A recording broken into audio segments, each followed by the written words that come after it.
네, 여러분, 우리 2주 전에 이제 기초양육을 했었죠. 2주 동안 여러분 기초양육을 한 번이라도 들여다보신 분 계신가요? 아니면 누군가를 양육하신 분 계실까요? 여러분, 처음에 우리가 기초양육을 시작할 때 말씀드렸듯이 이 기초양육의 내용이 우리에게 익숙해져야 합니다. 충분히 익숙해져서 우리는 이 기초양육의 전문가가 되어야 합니다. 그러면서 우리가 다윗의 이야기를 나눴죠. 다윗이 골리앗과 싸우기 위해 챙겨간 것이 물매와 작은 돌멩이밖에 없었습니다. 그러나 다윗은 돌을 던지는데 전문가였어요. 다윗은 이전에도 물매와 돌멩이로 맹수들을 물리쳤습니다. 그 돌멩이가 비록 작고 주변에 많고 정말 익숙할지라도 다윗은 이 물맷돌을 사용하는데 전문가였어요. 그러기에 하나님께서는 다윗을 사용하시어 골리앗을 물리쳐 주셨습니다. 이와 같이 저와 여러분들도 이 기초양육의 전문가가 되시기를 소망합니다. 내가 누구를 양육하던 그 사람을 정착시키고 또 나의 제자로 삼는 셀리더가 되시기를 축복합니다. 아멘. 여러분, 전문가가 되기 위해서는 지금까지 우리가 함께 나누었던 이 5번의 만남, 2강의부터의 지금까지의 내용을 잘 숙지해야 합니다. 이 기초적인 것들이 내 삶에 지금 적용이 되고 있고 또 실천하고 있어야 합니다. 그래서 이 시간 전에 나누었던 기초 양육 내용이 너무나 중요하기 때문에 다시 한번 점검하고 나아가겠습니다. 자, 첫 번째 만남 무엇이었죠? 당신 안에 심겨진 복의 씨앗을 확증하십시오. 이 구원의 확신에 대해서 함께 나누었습니다. 이 구원의 확신이 무엇입니까? 우리의 죄를 위해 십자가에서 죽으신 하나님의 사랑을 내가 받아들였는지 확인합니다. 예수님을 나의 구원자로 또 나의 주님으로 영접한 것이 내 삶에 정말 후회 없는 최고의 결정인 것을 믿고 확신을 갖게 합니다.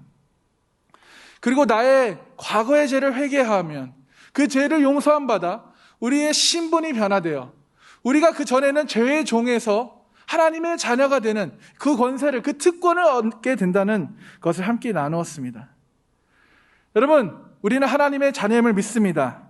아멘. 자, 두 번째 만남 무엇이었나요? 우리 안에 심겨진 복의 씨앗을 보호하고 키우십시오라는 이 교회와 셀의 중요성에 대해서 함께 나눴어요. 하나님의 자녀로서 하나님의 풍성한 이 축복을 누리기 위해서는 우리 안에 심겨진 이 믿음을 빨리 성장시켜야 합니다. 그러기 위해서는 우리가 주일 예배와 또 셀 모임 교제에 들어와야 하며 또 목사님과 셀 리더의 가르침을 잘 받고 순종해야 됩니다. 이 세 가지, 주일 예배, 셀 모임, 리더와의 관계에 신실하지 못한 사람은 자신 안에 심어진 이 복음의 씨앗을 보호하지 못하고 결국 믿음을 성장시키지 못해 풍성한 하나님의 축복을 누리지 못합니다. 자, 세 번째 만남 무엇이었습니까? 하늘의 축복을 끌어오십시오 라면서 영적 성장과 하나님의 인도함을 받기 위해서는 우리가 첫 번째 뭐를 해야 된다고요? 기도를 해야 합니다. 우리는 하나님의 자녀로서 하나님의 인도함을 받아야 합니다. 인도함을 받을 때 우리의 모든 것을 아시는, 우리의 마음과 우리의 생각을 아시는 그런 하나님 아버지, 우리를 평안과 축복의 길로 인도하십니다. 그렇게 되면 우리가 만나는 세상의 그 어떤 골짜기에서도 하나님의 인도하심을 받아 우리는 두려움 없이 건너가게 됩니다. 하나님의 인도함을 받는 보편적인 방법 중에 하나는 하나님께 기도하는 것입니다. 기도는 영적 호흡이며 우리가 하나님께 말씀을 드리는 것입니다. 나의 사정을 아뢰고 나의 앞길을 주님께 의탁할 때 주님께서 우리의 기도를 들으시고 인도하실 줄 믿습니다. 아멘. 자, 네 번째 만남 무엇이었나요? 영적 성장과 하나님의 인도하심을 받기 위해서는 두 번째, 말씀 묵상을 해야 합니다. 아멘. 말씀은 영의 양식이며 하나님께서 자녀된 우리에게 말씀하시는 것입니다. 기도는 내가 주님께 아뢰는 것이면 말씀 묵상은 주님으로부터 듣는 것입니다. 말씀을 묵상함으로 나의 믿음이 자라며 삶의 열매를 맺게 됩니다. 말씀을 묵상함으로 나의 성품과 생각과 태도의 변화가 일어나게 됩니다. 또한 말씀을 묵상함으로 하나님의 인도하심을 받게 될 줄 믿습니다. 자, 5번째 만남, 2주 전에 무엇이었습니까? 어떻게 유혹을 극복할 것인가? 유혹과 시험에 대해서 함께 나누었습니다. 사단은 항상 우리가 풍성한 축복을 누리고 사는 것을 가장 싫어합니다. 사단은 우리 안에 심겨진 이 복음의 씨앗을 어떻게 한다고요? 도둑질하고 죽이고 멸망시키려 합니다. 그래서 자신의 지배하에 주종되기를 원해요. 그러므로 우리는 과거에 죄된 것들을 우리는 버려야 합니다. 나의 환경을 믿음이 자라날 수 있는 환경으로 바꿔야 해요. 그리고 기도와 말씀 묵상을, 이런 기초적인 것들을 머리로만 이해하고 끝나는 것이 아니라 내 삶에 이것이 정말 적용이 되고 실천이 되어야 합니다. 또한 교회와 셀 모임에 또 리더에게 집중하여 친밀한 믿음의 교제 안에 들어와야 합니다. 우리가 이 친밀한 믿음의 교제를 할 때 이 믿음의 교제는 우리를 보호하며 사단의 시험으로부터 승리하고 정복하는 믿음의 용사로 성장하게 합니다. 할렐루야. 이렇게 첫 번째 만남부터 5번째 만남까지의 내용은 여러분 믿음의 기초이면서 믿음의 모든 것이라고 할 수 있어요. 이 5가지가 우리 삶에 이루어져야 그 어떤 것에서 우리는 승리할 수 있습니다. 승리뿐만이겠습니까? 번성하며 열매를 맺게 됩니다. 하나님께서는 하나님의 자녀인 우리가, 저와 여러분이 풍성한 삶을 살기를 원하시는 분이심을 믿습니다. 이러한 풍성한 삶을 살기 위해서는 오늘 6번째 만남, 하나님은 당신의 재정도 축복하십니다. 아멘. 우리 함께 옆 사람에게 선포하기를 원합니다. 하나님은 우리의 재정의 영역도 축복하십니다. 아멘. 이 시간 나에게 스스로 선포합시다. 하나님은 나의 재정의 영역도 축복하십니다. 오늘 본문 역대상 29장 12절 우리 함께 읽겠습니다. 부와 기가 주께로 말미암고 또 주는 만물의 주제가 되사 손에 권세와 능력이 있사오니 모든 사람을 크게 하심과 강하게 하심이 주의 손에 있나이다. 아멘. 오늘 본문 역대상 29장은 이 다윗이 이제 늙어서 마지막 때 하나님께 감사 기도를 드리는 내용이에요. 한낱 정말 양치기에 불과했던 다윗이 자신을 한 나라의 왕으로 세워주신 하나님을 찬양하고 있습니다. 그래서 그는 이렇게 고백합니다. 부귀도 권세도 능력과 승리도 다 만물의 머리요 주인이 되시는 하나님의 손에 달려있음을 고백합니다. 또한 높이기도 낮추기도 부하게도 가난케도 하시며 생사화복을 주관하시는 분이 바로 우리를 사랑하시는 하나님 아버지이십니다 라고 고백해요. 그렇습니다, 여러분. 하나님이 우리를 자녀 삼아 주셨습니다. 아멘. 더 많은 자녀를 삼기 위해 하나님께서는 독생자 아들도 아낌없이 우리에게 내어주셨어요. 그리고 그분을 통해서 우리를 부욕해 하시기 위해 예수님을 가난하게 태어나게 하셨고 가난하게 사셨습니다. 고린도후서 8장 9절 함께 읽겠습니다. 우리 주 예수 그리스도의 은혜를 너희가 알거니와 부여하신 이로써 너희를 위하여 가난하게 되심은 그의 가난함으로 말미암아 너희를 부유하게 하려 하심이라. 아멘. 주님께서 가난하게 사심으로 우리를 부유하게, 저와 여러분을 풍성하게 살기를 원하십니다. 그리고 축복하시는 분이신 줄 믿습니다. 이 세상의 모든 부와 존귀와 영광이 하나님에게 있는 줄 믿습니다. 그렇다면 우리는 어떻게 부유할 수 있을까요? 우리가 부유해지기 위해서는 첫 번째 함께 읽겠습니다. 믿음이 부요해야 합니다. 우리의 믿음이 부요해야 해요. 우리의 부요는 하나님으로부터 오는 것입니다. 하나님께서 주시는 부요는 세상의 방법과 다릅니다. 그러나 세상적 부요를 누리기에 앞서 먼저 우리는 우리의 영혼이 부요해져야 합니다. 요한삼서 1장 2절에 함께 읽도록 하겠습니다. 사랑하는 자여, 내 영혼이 잘됨 같이 내가 범사에 잘되고 강건하기를 내가 간구하노라. 아멘. 우리의 범사가 잘되기 위해서는 먼저 우리의 영적 영역이 잘 되어야 합니다. 그럼 영혼이 잘 된다는 것은 무엇일까요? 우리가 지금까지 나눈 우리 안에 심겨진 이 구원의 은혜와 믿음을 우리가 잘 지키는 것입니다. 그리고 성장시키는 것입니다. 우리가 예수 믿기 전에 나를 붙잡고 있었던 이 죄의 습관과 또 태도와 환경을 버리셨습니까? 우리는 이것을 버려야 합니다. 다른 그 어떤 것보다 나의 믿음을 성장시키는 것을 최우선으로 삼는 우리 성도님들이 되시기를 축복합니다. 두 번째, 우리가 부유해지기 위해서는 함께 읽겠습니다. 하나님의 약속을 믿어야 합니다. 여러분, 하나님께서는 인간을 창조하실 때부터 인간을 축복하셨습니다. 우리 창세기 1장 28절을 함께 읽겠습니다. 시작. 하나님이 그들에게 복을 주시며 하나님이 그들에게 이르시되 생육하고 번성하여 땅에 충만하라. 땅을 정복하라. 바다의 물고기와 하늘의 새와 땅에 움직이는 모든 생물을 다스리라 하시니라. 아멘.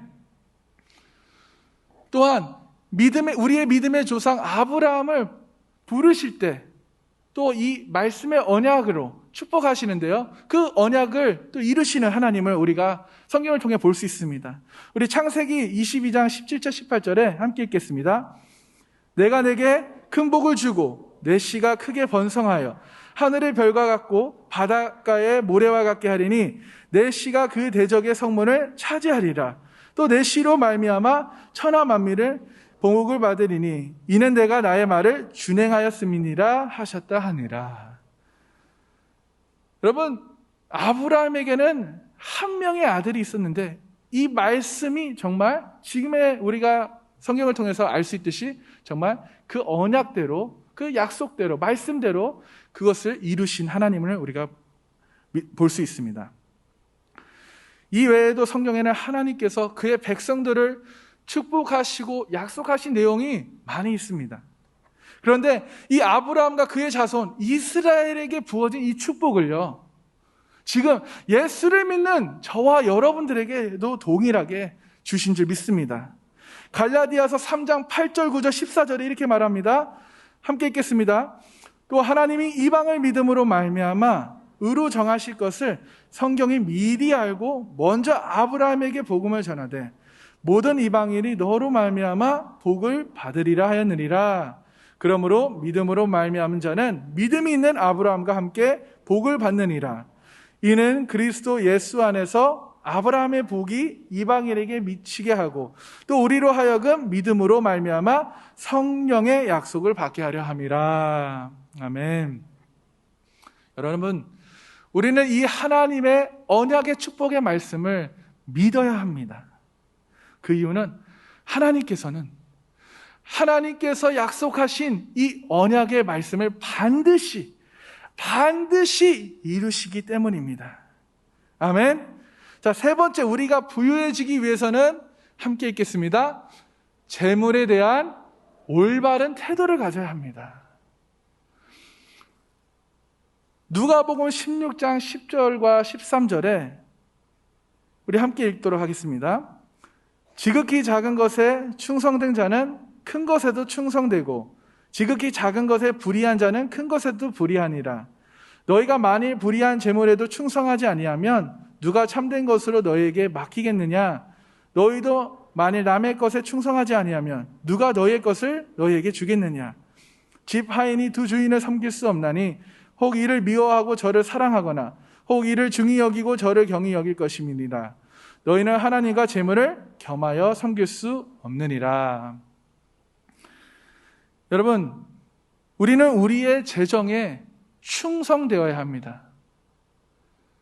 이 김미진이라는 저자의 왕의 재정이라는 책에서 어떻게 재물에 충성할 수 있을까에 대해서 이렇게 요약하였습니다. 우리 함께 보도록 하겠습니다. 제가 첫째 하면 함께 읽도록 하겠습니다. 첫째, 재물의 노예가 되지 않고 재물을 노예로 다루는 삶을 산다. 둘째, 재물을 보물처럼 소유하지 않고 재물을 관리하는 삶을 산다. 셋째, 재물을 다루면서도 장막 생활을 하는 삶을 산다. 이 충성되라는 말은 이 재정의 노예가 되지 않고 재정을 관리하는 이 청직의 삶을 살라는 것입니다. 그러면서 재물에 대해서 이렇게 또 말씀합니다. 재물에 대한 목적은 하나입니다. 하나님의 나라를 확장하는 데 있습니다. 관대하면서 기꺼이 주는 삶을 사십시오 라고 말합니다. 여러분, 하나님의 나라는 사고 파는 법이 아니라 주고 받는 법입니다. 주고 받는 것이 하나님의 성품입니다. 여러분, 하나님은 인색하지 않으시고 후히 주시는 분이신 줄 믿습니다. 우리가 주고받는 삶을 살 때 그분의 성품을 닮아갑니다. 그렇습니다. 우리는 돈에 대한 올바른 태도를 가지지 못하면 우리가 하나님을 믿는 것이 돈을 위한 믿음으로 변질되기 쉽습니다. 돈이라는 것은 여러분 우리 삶에 정말 필요한 것입니다. 그리고 돈은 축복의 도구입니다. 하지만 돈이 우리의 인생의 목적이 되어서는 안 됩니다.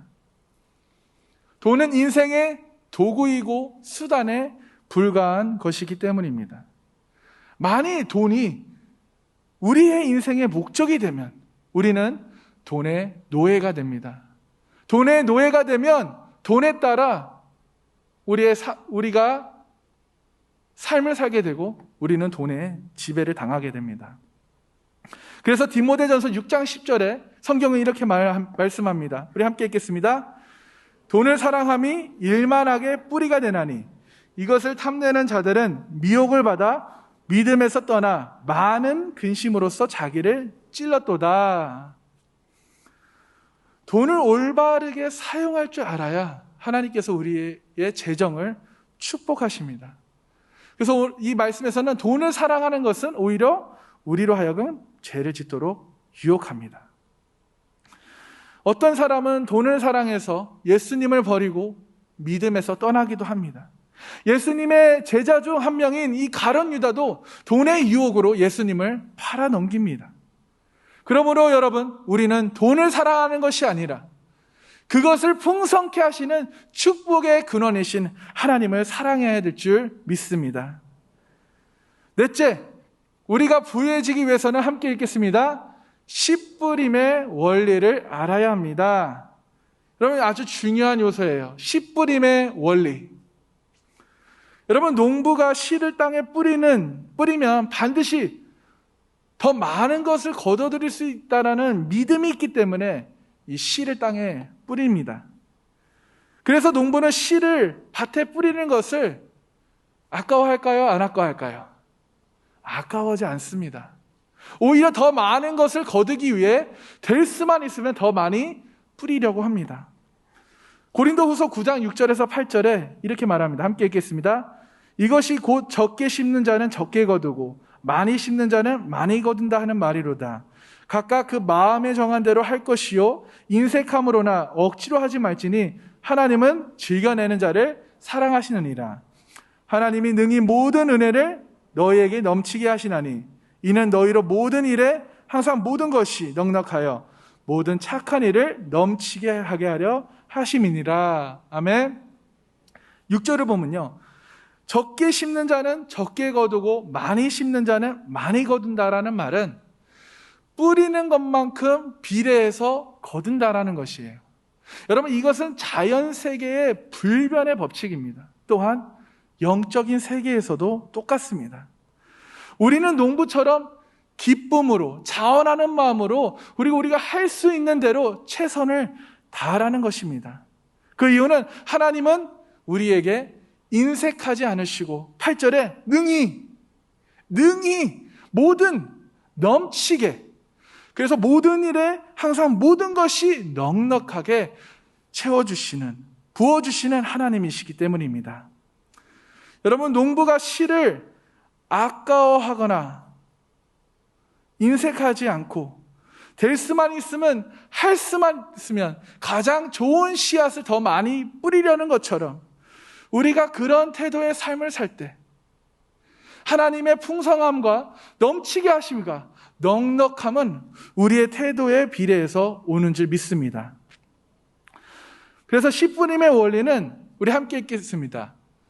우리보다 연약하고 도움이 필요한 사람들에게 우리의 재물을 흘려보내는 것입니다. 여러분, 이 흘려보낸다는 말을 우리가 집중해야 됩니다. 자, 누가복음 18장 22절 우리 함께 읽도록 하겠습니다. 예수께서 이 말을 들으시고 이르시되 내게 아직도 한 가지 부족한 것이 있으니 내게 있는 것을 다 팔아 가난한 자들에게 나눠주라. 그리하면 하늘에서 내게 보화가 있으리라. 그리고 와서 나를 따르리라 하시니. 한 부자 관리가 예수님을 찾아와 예수님, 어떻게 하면 내가 영생을 얻을 수 있습니까? 라는 질문을 합니다. 그때 예수님께서 대답하신 내용이 바로 이 22절입니다. 그러시면서 23절에 이 부자 관리가 이 말씀을 듣고 어떻게 행동했는지에 대한 말씀이 나옵니다. 그 사람은 큰 부자이므로 이 말씀을 듣고 심히 근심하더라. 여러분, 여기서 예수님께서 나눠줘라. 이 나눠주라라는 이 용어의 영어로는 기브를 하는 뜻이 있고, 이 distribute이라는 표현이 있습니다. 그것은 어떻게 보면 주다, 나눠주다, 어떻게 보면 후원하다, 이 도네이션의 같은 의미가 있어요. 그러나 오늘 우리가 재정의 축복에서 말하는 이 주다라는 것은, 흘려보내다라는 것은 flowing이라는, 물이 자연스럽게 흐르는 것처럼 나의 재정이 필요한 이들에게 채워주는, 흘려서 나눠주는 것을 말합니다.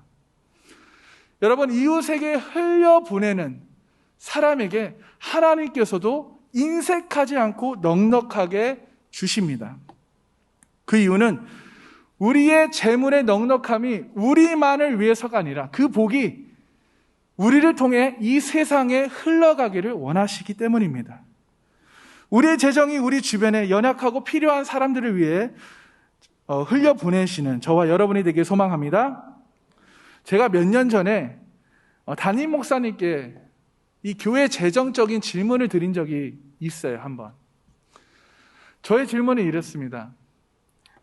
아니, 왜 우리 교회는 재정을 모아두지 않고 이렇게 쓰기에 바쁜가요?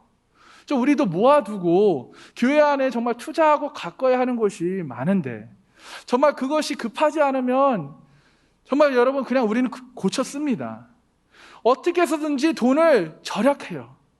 그런가 반면에 이웃을 도와주고 또 선교하고 정말 누구를 후원하는 데에는 왜 이렇게 관대합니까? 라는 질문을 드렸어요.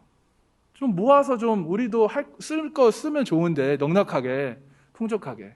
그때 담임 목사님의 답변이 저의 재정의 이 모든 생각을 바꿔주셨어요. 이렇게 말씀하셨습니다. 이웃을 섬기는 일이 하나님으로부터 축복받는 지름길이다. 이렇게 이웃을 섬기면 우리가 필요할 때 하나님께서 더 풍성하게 채워주신다. 라는 말씀을 하셨어요. 그러시면서 봐라, 우리가 언제 필요할 때 부족해서 못한 적이 있냐. 그때 저는 모든 재정에 대한 생각이 바뀌어졌습니다. 여러분, 나의 재정을 필요한 사람에게 흘려보내시는 저와 여러분이 되시기를 축복합니다. 자, 두 번째 씨 뿌림의 원리는 함께 읽겠습니다. 복음 전도를 위해 우리의 재물을 심어야 합니다. 복음 전도를 위해 부름받은 사도 바울, 그는 복음을 전하는데 많은 재정적 어려움을 경험했습니다. 그런데 이 빌립보 교회의 성도들이 재정을 모아 이 바울의 전도 사역에 보탬이 되도록 보내주었습니다. 자, 함께 읽겠습니다. 빌립보서 4장 14절에서 17절. 그러나 너희가 내 괴로움에 함께 참여하였으니 잘하였도다. 빌립보 사람들아, 너희도 알거니와 복음의 시초에 내가 마게도냐를 떠날 때 주고받는 내 일에 참여한 교회가 너희 외에 아무도 없느니라. 데살로니가에 있을 때에도 너희가 한 번뿐 아니라 두 번이나 나의 쓸 것을 보내었도다. 내가 선물을 구함이 아니요 오직 너희에게 유익하도록 풍성한 열매를 구함이라. 아멘. 사도 바울은 이 빌립보 교인들이 보낸 이 재정에 대해서, 선교 후원금에 대해서 이렇게 말합니다. 너희가 우리의 복음 전도에 참여하였다. 우리의 작은 재정이 복음 전도를 위해 쓰여질 때 우리가 직접 복음을 전하지는 않았지만 복음 전도에 참여하는 것과 같은 것입니다. 우리가 복음 전도를 위해 재정을 심을 때 하나님은 풍성한 열매로 답하실 줄 믿습니다. 세 번째, 씨뿌림의 원리는 함께 읽겠습니다. 나의 재물을 하나님께 드리는 것을 말합니다. 자, 이 헌금에 대해서 우리가 함께 읽을 텐데요. 함께 같이 읽겠습니다. 헌금이란 우리가 복의 근원이신 하나님을 잃어버리지 않는다는 것을 증명하는 것입니다. 또 헌금이란 우리 인생의 축복은 세상이나 돈이 아니라 하나님으로부터 온다는 것을 인정하고 고백하는 것입니다. 헌금이란 내게 있는 부가 하나님으로부터 왔고 그것이 하나님의 것이며 나는 그것을 관리하는 청지기임을 고백하는 것입니다. 헌금이란 기꺼이 나의 재정을 드리는 헌신을 보여드리는 것입니다. 하나님은 우리의 재물을 통해 하나님을 사랑하고 경외하는 헌신의 태도와 우리의 마음을 보기 원하십니다. 여러분, 우리의 재물은 우리를 축복하기 위한 것임을 깨닫고 확신하시기를 축복합니다. 그러므로 여러분, 헌금은 축복입니다. 여러분, 헌금에는 기본적으로 11조와 주일 헌금, 감사 헌금이 있습니다. 그 외에 다른 헌금도 있지만 그것은 특별한 헌금입니다. 그러나 성경에서 11조는 아주 특별한, 하나님께서 특별히 명한 것이고 직접적으로 축복을 약속한 헌금입니다. 우리 말라기 3장 10절에서 12절 함께 읽도록 하겠습니다. 만군의 여호와가 이르노라, 너희의 온전한 11조를 창고에 들여 나의 집에 양식이 있게 하고 그곳으로 나를 시험하여 내가 하늘 문을 열고 너에게 복을 쌓을 곳이 없도록 붙지 아니하나 보라. 만군의 여호와가 이르노라, 내가 너희를 위하여 메뚜기를 금하여 너희 토지 소산을 먹어 없애지 못하게 하며 너희 밭에 포도나무 열매가 기한 전에 떨어지지 않게 하리니 너희 땅이 아름다워짐으로 모든 이방인들이 너희를 복되다 하리라. 만군의 여호와의 말이니라. 아멘. 여러분, 10절에서 온전한 11조를 하나님의 창고에 드리라고 말합니다. 그리고 그로 인해 하나님이 축복을 하시는지를 시험해 보라고 말씀하셔요. 여러분, 사실 성경은 하나님을 시험하지 말라고 명하셨습니다. 뿐만 아니라 성경에는 하나님을 시험하다가 멸망한 사람들의 이야기가 기록되어 있습니다. 그런데 유일하게 11조만큼은 하나님께서 하나님 자신을 시험해 보라고 말씀하십니다. 여러분, 요즘 청년들 중에 정말 내가 버는 수입이 적은데 내가 또 생활해야 되는 것들이 있고 내가 써야 되는 것들이 있는데 꼭 11조를 내야 할까요? 자신이 내 헌금이 어떻게 쓰여지고 있는지, 또한 11조를 가난한 교회나 사회구제나 봉사활동하는 곳에 보내면 안 되는지, 또 내가 내 돈 내는데 원하는 곳에 드리면 안 되는지라는 이런 의견과 질문들이 있어요.